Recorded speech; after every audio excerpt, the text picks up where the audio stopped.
Rishi Sunak's first party conference as Prime Minister, and likely his last before a general election,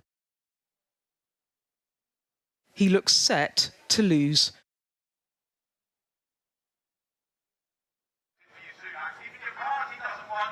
Everything now resting on a Rishi reset. The message: this a Prime Minister prepared to take tough decisions to deliver real change. Now what I want to do is show the country how we're going to change things for the better in the long term. And that means doing things differently, making decisions that will make a difference to people's lives, even if I get criticism for them. But pressed on policy, the PM appearing bad-tempered over tax cuts and policies watered down in recent weeks. That's the decision I've made. But my question is the impact of spooking people by changing your mind. No. I'm sorry. Yes, change may be uncomfortable for people. People may be critical of it, but I believe I'm doing the right thing for the country. I'm not going to shy away from that.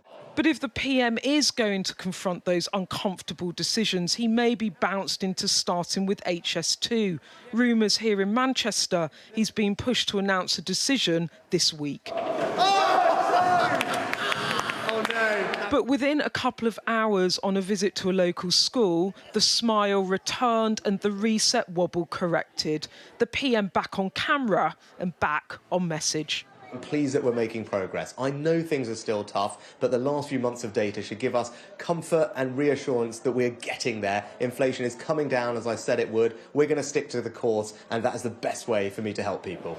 It looks to me like someone had a word with Rishi Sunak this morning as he went from bad-tempered back to beaming smile. But you can understand it. This is a Prime Minister under huge pressure. He's massively behind in the polls. The right of his party are restive and getting loud about it. Some of his cabinet are on open manoeuvres. And the talk around here is less about Rishi Sunak and more about who might come next. Hello, good morning.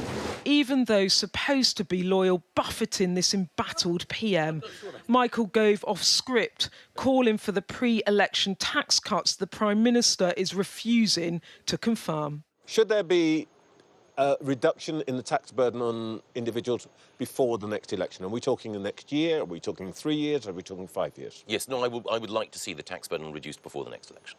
In your estimation, it ought to be possible given what you've seen in the economy and so on? I think the critical thing is that we absolutely need to make sure that we are bringing inflation down. And as I say, naturally, everyone in the Conservative Party believes in lowering tax and particularly seeing hard work rewarded.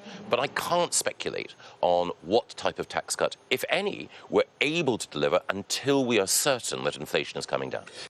Many senior figures hugely frustrated with the PM and the polls and prepared to make this known. We're pro-enterprise, pro-economic growth, pro-letting hard-working people keep more of their money. So I'll be speaking at the Growth Rally tomorrow. I'm actually speaking at other forums as well, where I will absolutely be saying that we must stand up for Conservative values and beliefs. This is the time to do it.